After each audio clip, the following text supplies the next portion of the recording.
Hello everyone, I'm Sylvia from Fairlight Tarot. Welcome to my channel and welcome to why I do this to myself.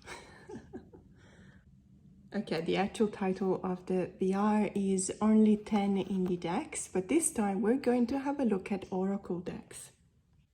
So apparently choosing only 10 indie decks when it comes to tarot wasn't painful enough, so I just decided to do the same exercise when it comes to Oracle decks. And here they are. Now, seriously though, it's been a really good way to check on my practice. It's also a bit of a benchmark that I had to take when it comes to my collection. Originally, the tag Only 10 Indie Decks is a VR to the Garden Goddess Tarot and Rose Honey Ritual. But they've done a selection of only 10 indie decks amongst their tarot collection. And while I was choosing my 10 tarot decks, I was thinking, okay, well, these are the 10 tarot decks that, in case of a fire, I would definitely run to pick up and salvage. And it was very painful because choosing only 10, especially when it comes to independently produced decks, we all know the difference. Okay, mass market decks, you can always find them. They're quite easily available, whether you use Amazon or any other retailer. And it's also because they're actually quite reasonably priced. So losing, salvaging only 10 out of the entire collection and knowing that eventually you'll have to, if you want them, you'll have to buy them again. It's not as painful as having to choose only 10 indie decks, because indie decks are more expensive, because they're difficult to find most of the time. If you live in Australia, you also know that you have to pay twice as much as anyone else because of transport costs, shipping costs. And when I did that tag, it was very painful. It was very, very difficult to narrow it down to only 10 decks. And I thought, why do I do this to myself, and why do I not do it with Oracle decks?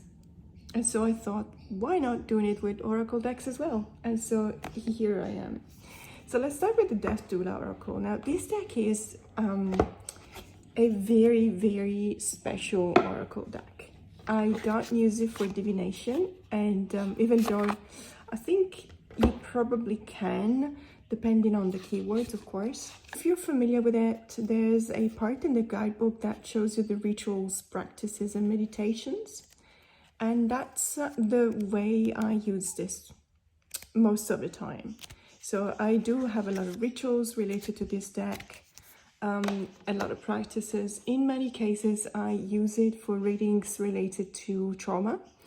So I do consult on a lot of trauma-related issues, and what I find is that this deck is actually very, very good at just showing the way to recover from anything that has happened.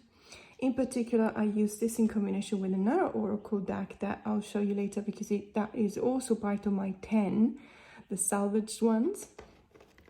But let's have a look at this deck. So this is a photographic deck. It's originally I thought it would have been a collage, but it's actually a different kind of technique. It's a overlapping of images. So basically you take one or more photos and then you stack them one on top of the other, and you play with the masking, you play with the blending, and this is the results. What I really like about this deck is the fact that the keywords are fantastic, and they are fantastic because they do refer to the kind of issues, the kind of damage that you can suffer whenever you are in presence of unresolved trauma. And obviously in the book, in the guidebook, you can also find everything that is related to the keywords. So for example, when I pull the card Thrombosis, which is this one, I know that it's referred to a blockage. There's always a kind of a blockage. It shows me how I should react, how I should heal And it's the kind of thing that I actually appreciate about this deck, because it's not something that I don't think I have any other deck in my collection that actually does the type of work. And that's why I really cannot work without this deck. It has to be part of my 10. I have to be honest, it's not a beautiful deck when you consider only from, let's say, point of view of aesthetics, of colors, and even the photographic composition of the deck. In many cases, these cards don't have a very direct meaning that jumps at you when you look at them. As a matter of fact, it's quite the opposite. However, when you do combine the images with the keywords, there is a bit of an introspection going on there. There is something that makes you think, which is part of the reasons why I'm actually really enjoying this deck. So I don't know whether this deck is still in print, by the way. I think it was out of print for a while, then it has been reprinted, and as of this morning, at least, it was still available in the creator's website.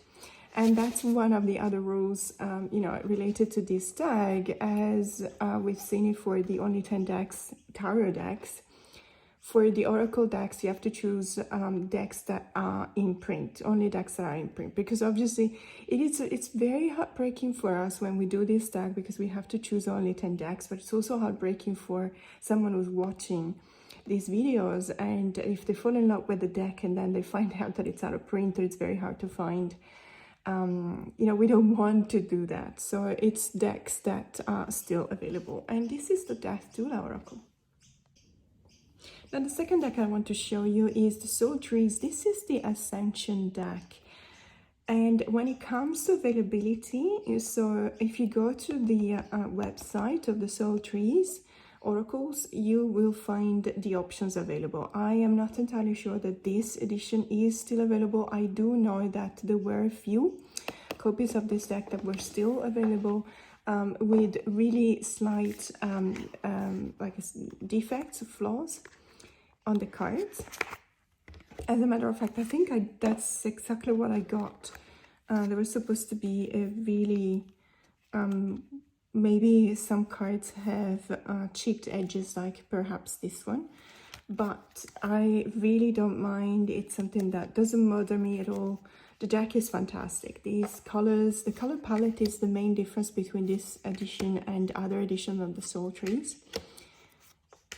It's just absolutely superb, and I really love trees. There's another Oracle deck that unfortunately did not make the selection of the only 10. It's the Crystal Forest, but it's only because it's very new in my collection and I haven't had time to work with it yet. And I have the feeling that, and perhaps I may, if I take up this tag again 6 months from now, will I have been changing the only 10, or will I still show you the same 10? That's an interesting exercise, I believe.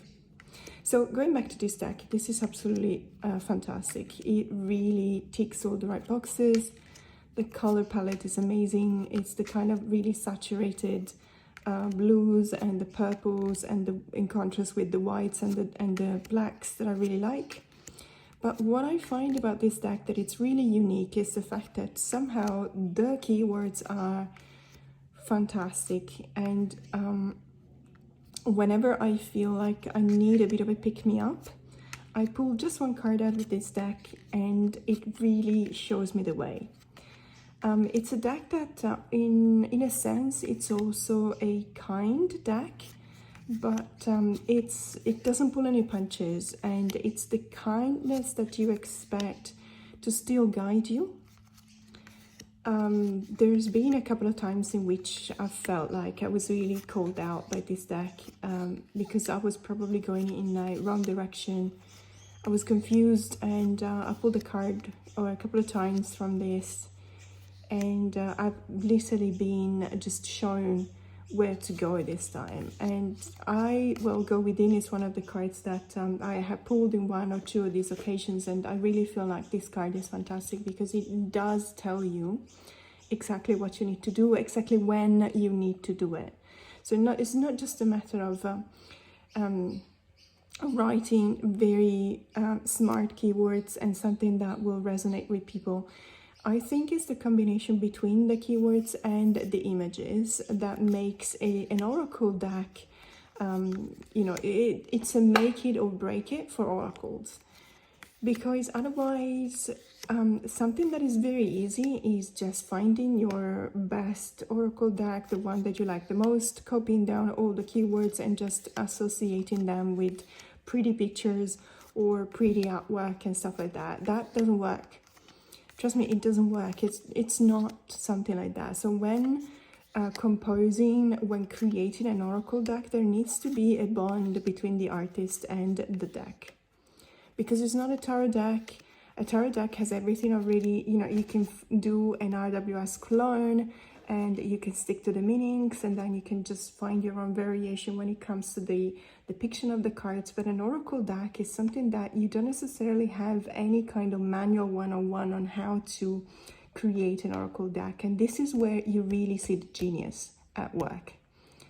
You see the way in which an artist has already bonded with the deck, and the most successful ones are the ones in which indeed you can actually feel at one with the deck because it speaks to you directly. And I'm very, very happy to say that the Soul Trees Ascension deck is one of those decks, and that's the reason why it is part of my only 10. And of course, the other oracle deck that I was going to mention whenever I talk about the Death Doula Oracle is the Energy Archeology Oracle deck by Ashley Stinson. It's been illustrated by Kelly Finnan. This deck is very important because it's another of those decks that I use when it comes to my practice, or my when I do clients reading or clients counseling, for example, when there's anything related to trauma or grief.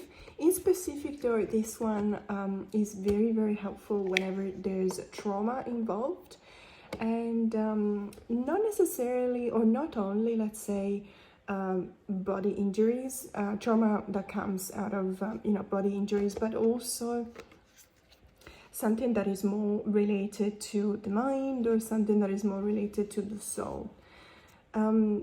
This deck, I've shown it many times in my channel, is absolutely brilliant. The artwork is fantastic, the color palette is beautiful.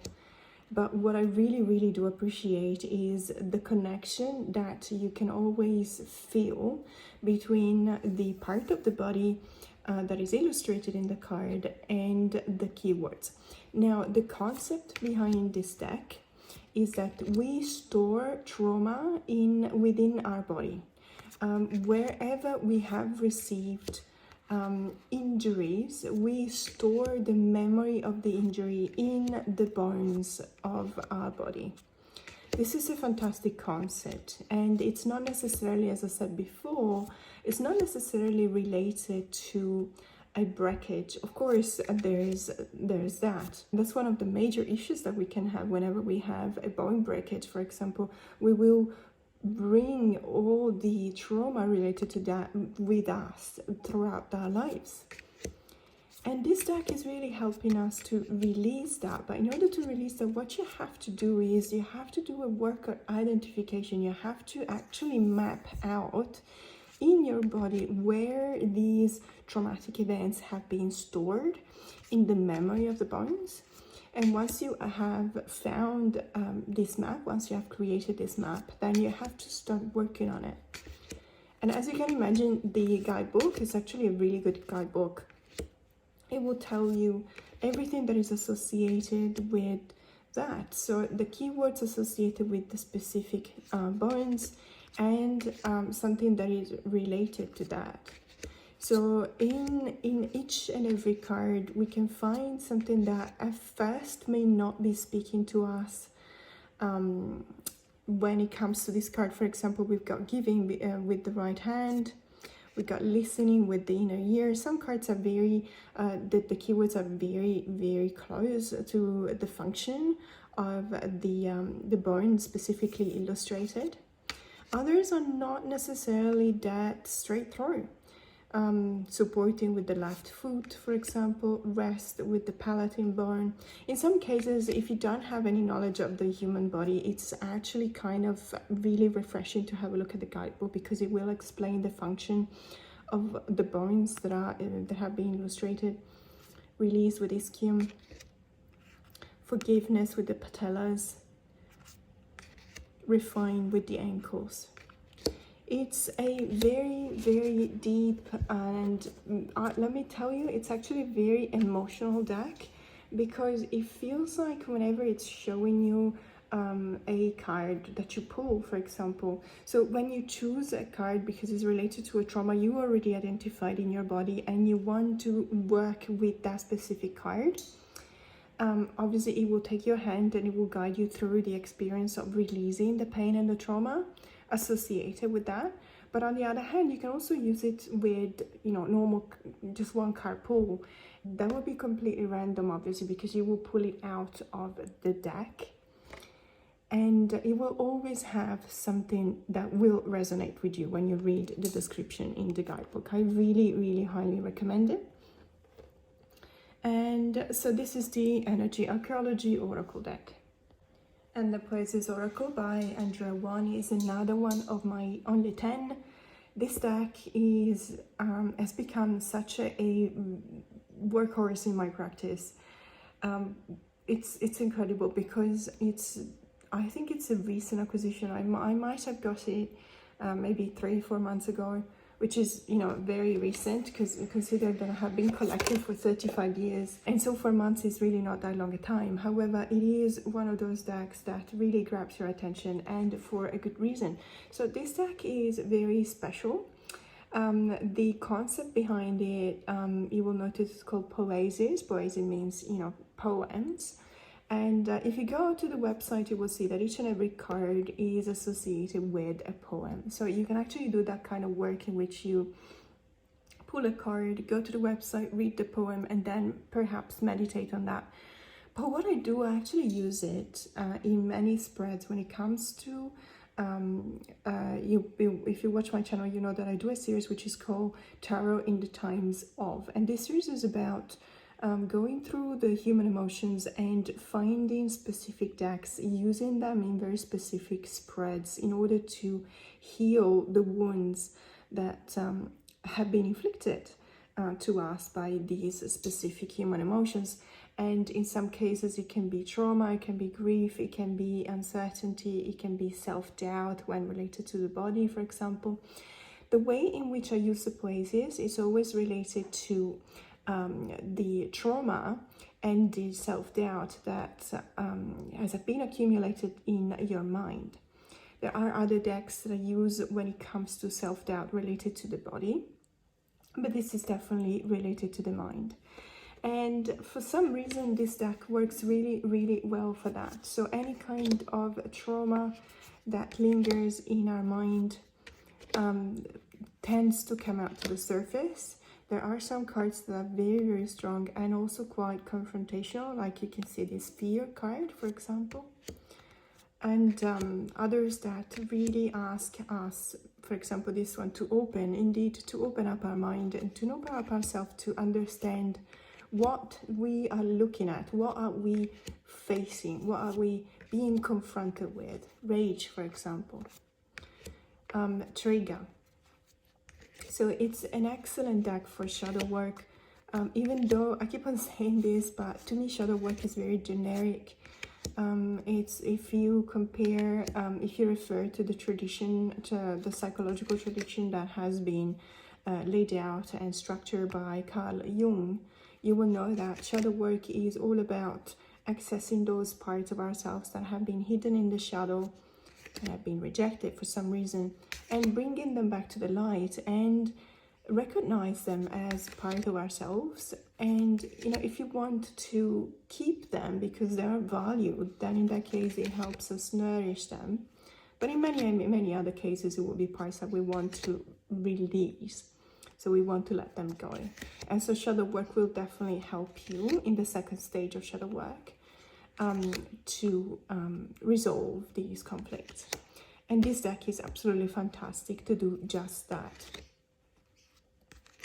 And you know, I really appreciate the artwork. In some cases you don't need a lot. This is minimalist style. Obviously it's you know, only very muted color palette, but it's very effective. It's something that you need, and whenever I use this, whether it's for myself or for clients, I always get the results because it's a deck that has been created with that in mind. And plus it's a very chunky deck, so it's got something like 80 cards, which is always appreciated in Oracle decks. I mean, when it comes to tarot, it's 78 or more, because obviously people, creators in some cases will give you the opportunity to use an alternative card, which is always appreciated. But when it comes to Oracle decks, I see some publishers, for example, that are happy to, you know, release it only 32 cards. And I think to myself, that's not gonna be enough. That's, you know, if I use an oracle for a very specific part of my practice, 32 cards is not gonna cut it. So I'm very happy when I see that these creators make an effort and come up with a very substantive and very complete deck like this one. So this is the Poises Oracle. And so this itty bitty fella is the Desert Illuminations Oracle. This has been created by Lindsay D. Williams, which is the creator of the Desert Illumination Tarot, the first and the second edition. And since I have the first edition of the Desert Illuminations Tarot, when I saw that she was creating an oracle deck, I really knew I had to have it. It's just as beautiful as the tarot decks. The card quality is fantastic. It's that kind of linen, which is also very sturdy. It's bridge size, which is not necessarily something that I am too happy about, because unfortunately in my case I see that if it comes to tarot deck, I don't necessarily mind. As a matter of fact, I actually appreciate when a tarot deck is smaller than the standard size, because I have small hands and a few injuries on my fingers, and therefore it will make it easier to shuffle for me. But when it comes to oracle decks, ironically, I actually prefer a standard size. And the reason is that most of my tarot decks I will pair with oracle decks normal tarot deck size. So I don't know, in some case it feels like when the oracle is so much smaller, it doesn't have that kind of a role that I use oracles for, so the bridging between the two cards of the tarot. I hope that makes sense. But this deck is amazing. I really love the artwork because it reminds me so much of the artwork in the tarot deck. I love the keywords as well. And it's also a very strong oracle deck, let me tell you. I have been using it quite a few times by now, and I can assure you it's a biter. It's really a biter. It feels like it's got that kind of you know, strength to it, that kind of power, and it really hits the spot whenever it needs to. So it's actually a really good deck. And I was thinking, should I include it in this, so the tag are only 10 or not? And I really think I should, and I did in the end, because I do believe that it definitely shows you something that other oracle decks in my collection don't. And it's got that kind of very specific vibes of the desert, of New Mexico, the culture that you have there.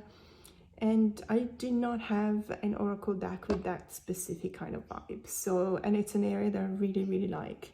So here it is, the Desert Illuminations Oracle. And of course you all know this deck. You all know this deck, I'm sure, because it's the Roots and Wings Oracle deck created by Kat Riles. This edition is very special because it's got a very pretty box, as you can see. I really like it. This deck is I think it's one of the indie oracle deck that I see the most whenever it comes to social media, whenever it comes to whether it's Instagram or it's YouTube or Facebook. You will always see this deck. Sooner or later it will just appear. And although I have to say that it was a lot more popular maybe a year ago, and now I see other decks that have been replacing it slowly but steadily. I enjoy this deck very much. It's very beautiful. The colors are amazing. I really like the kind of artwork as well. It's a very strong reader. It's one of those decks that I actually use in many different ways. So most of my oracle decks will have a very specific use because I do use them for healing practices. But some oracle decks in my collection, this is one of them, I actually use them for divination as well. So I use it by itself. I use it also in combination with tarot decks, but I also use it in very specific practices. It's a versatile deck. It's one of those decks that I always reach out for. It's beautiful, as I said. I really enjoy looking at the cards. I don't think I have, there's a small leaflet as a guidebook, but the keywords are quite self-explanatory. You don't necessarily need a guidebook to read with this deck. You know, spiritual guidance is spiritual guidance, of course, grounded. It's very beautiful card, and it's very easy to feel bonding with the card like that. Balance as well, direction, fire, the divine. It's such a beautiful deck, and as I said, it's very versatile. It's one of the workhorse decks that I have in my collection when it comes to oracles, and it had to be in one of my 10 because, you know, I don't think I have such a versatile oracle deck that could replace this one, and I have to have it. So this is the Roots and Wings Oracle. Now let's talk about this deck. This is the Wandering Soul Oracle. I don't see it very often in social media, probably a bit more on Instagram than on YouTube, which is a pity because it's actually a really beautiful deck. So this deck is by Rachel Jean, and she is a fellow Australian. So I think she's based in Melbourne, in any case not in Sydney. And she's also the creator of the Wandering Echo Tarot and the Wandering Moon Tarot. As you can see, this deck the quality of this deck is amazing. It's got one of those really pretty holographic gilding. I don't know if you can tell the rainbow colors. It's really, really nice. The quality is also very good. It's very sturdy. You can really work a lot with this oracle deck. It's got a nice oracle, almost standard oracle size. And although it's a black and white kind of deck, it's actually very beautifully done. The artwork is really, really touching, very beautiful. As you can see, she uses dots to create depth of field in the images, which is, you know, not an easy thing to do, so kudos to her. I really, really enjoy this deck. So what I actually like as well is the fact that the keywords are resonating for me. And I don't necessarily only use it in combination with her tarot decks. Sometimes it's more similar to the Roots and Wings in the sense that I also use this deck on its own. And it's a deck that actually pairs really well with other tarot decks, which is counterintuitive because whenever we present it, I find, even myself, whenever I look at a black and white deck, I don't necessarily feel like it could pair up well with the colored tarot, but it actually does. And what I find is that this one in specific pairs up really, really well with photographic decks, tarot decks. So I'm thinking, for example, the Bohemian Secrets Tarot, the Somnia Tarot. It pairs really well with those ones. So it needs to be a photographic deck, but not necessarily a photographic collage deck. If it makes sense, because in some cases it would pair well because the simplicity of, or the minimalist symbology of the oracle will actually bring a sense of calm, of balance to the busyness of a photographic collage deck. But it doesn't always work, so I don't necessarily know yet what makes it tick or what doesn't. But I really enjoy this deck. It's very beautiful. It's got that kind of intuition. It really does trigger that introspection that we all have whenever we look at a card. It makes you think. It makes you reach for the kind of divine femininity that we all have in ourselves, which is not related to genre. It's related to a very specific kind of energy and vibes. And this is a deck that I use mostly for that, whenever I want that kind of intuition to come to the surface. This is the Wandering Soul Oracle. So the Southern Gothic Oracle is definitely one of the 10, but for a different reason. So this oracle, I really like it. I actually also have the Southern Botanic Oracle by the same author, and the author is Stacey William Ng. So Stacey is based in the southern state of the US. I think she's based in New Orleans, but I'm not entirely sure, so sorry if that is not the case. What I really appreciate about this deck, and the reason why it is one of my 10, and by the way, I have purchased the expansion, the Haunted pack as well, so you'll see the difference between the base deck and the expansion. So the base deck has got numbers at the top and the expansion pack doesn't, and this is called the Haunted expansion pack specifically because it refers to spirits of the southern area. So I absolutely love the southern states of the US, and I've been there several times. I always really loved getting to know the culture.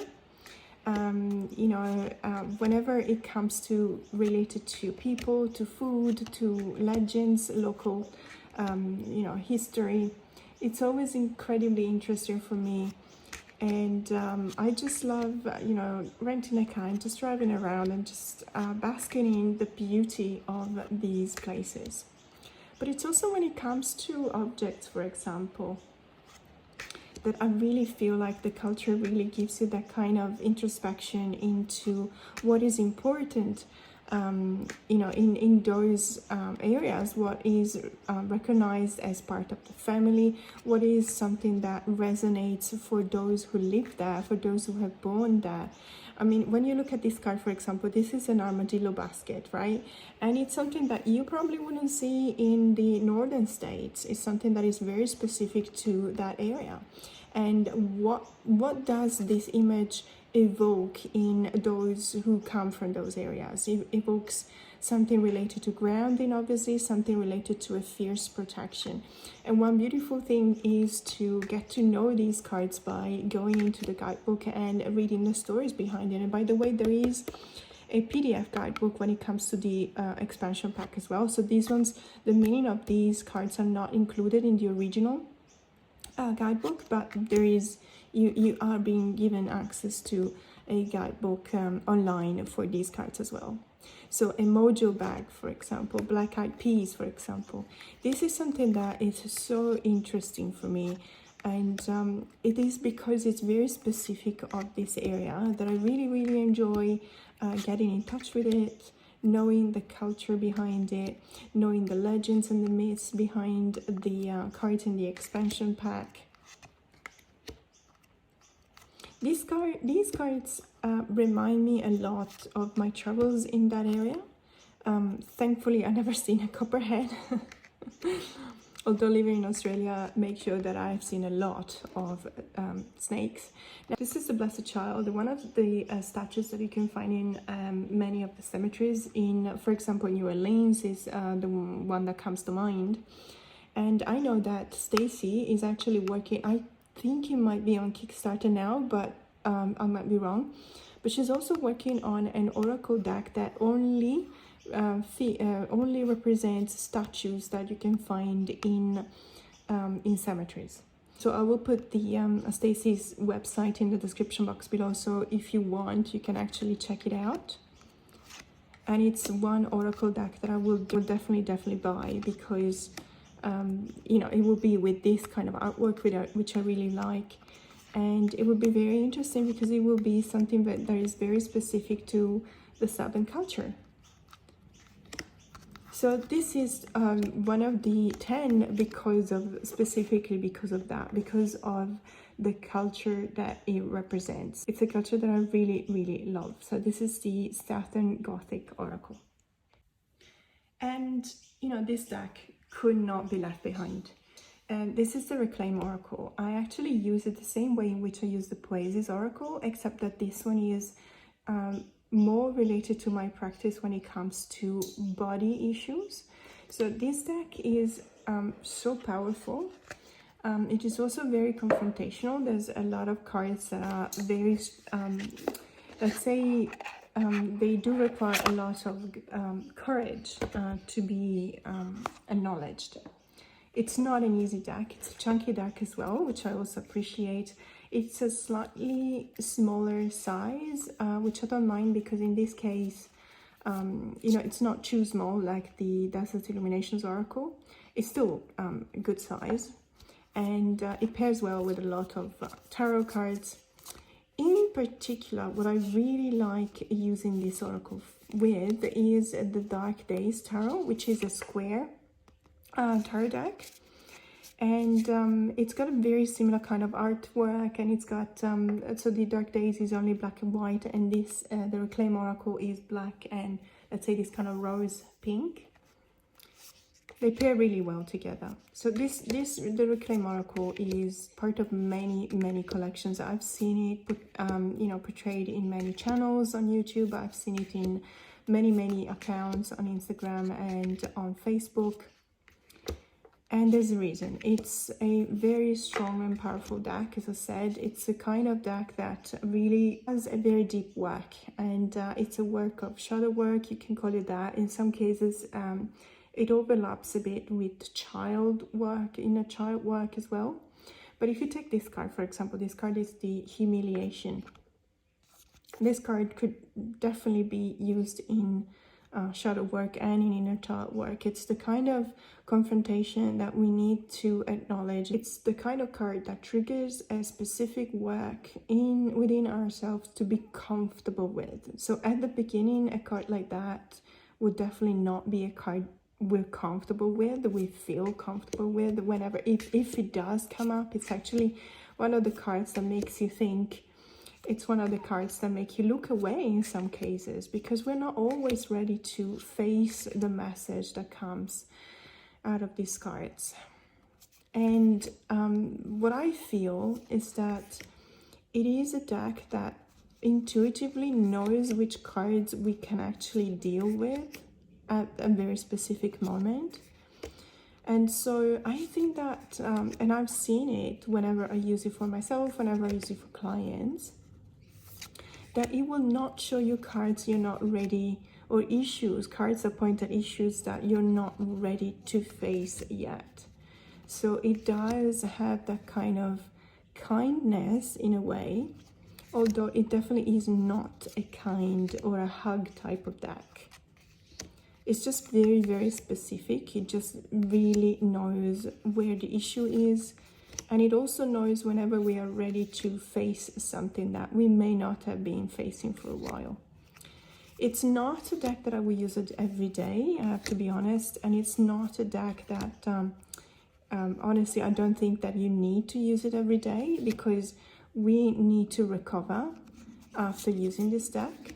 Or at least that's what I feel, because it is so powerful.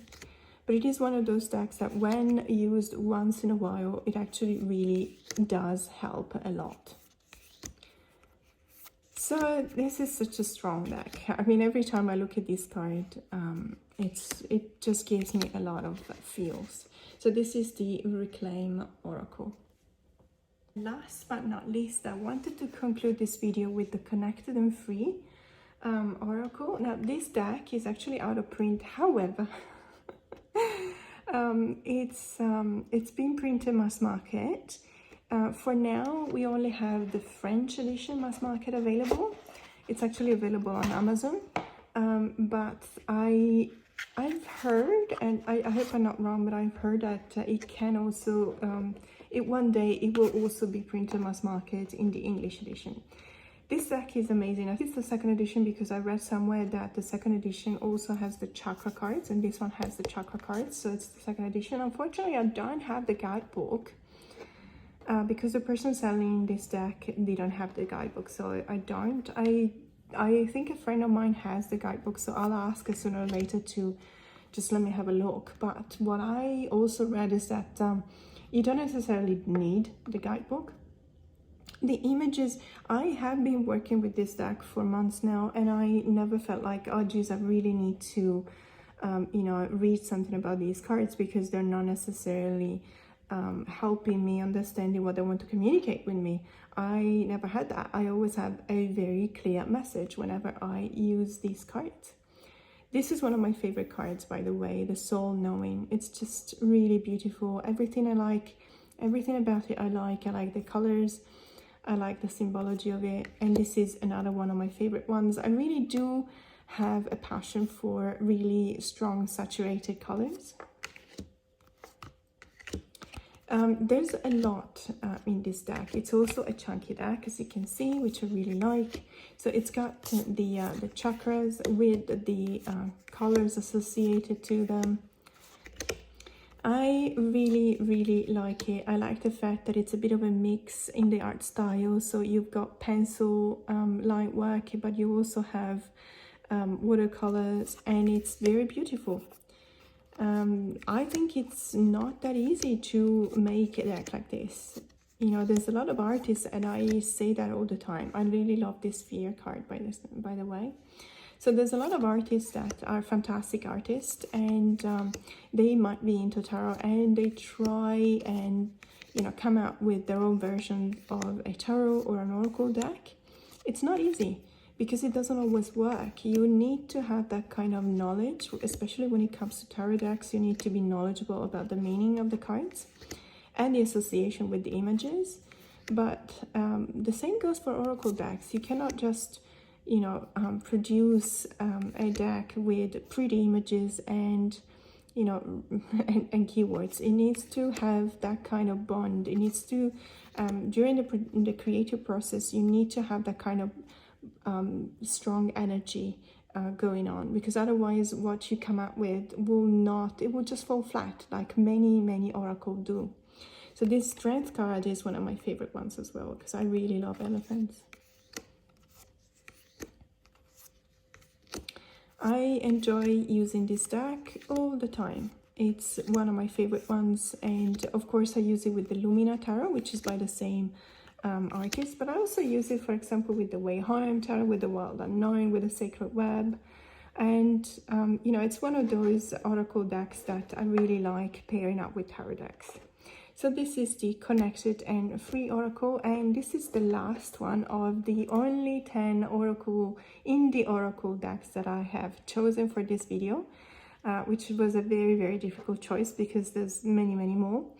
But as I said at the beginning, it was a really good video to film as well, because, you know, it makes you kind of take a deep look about your collection. It makes you think.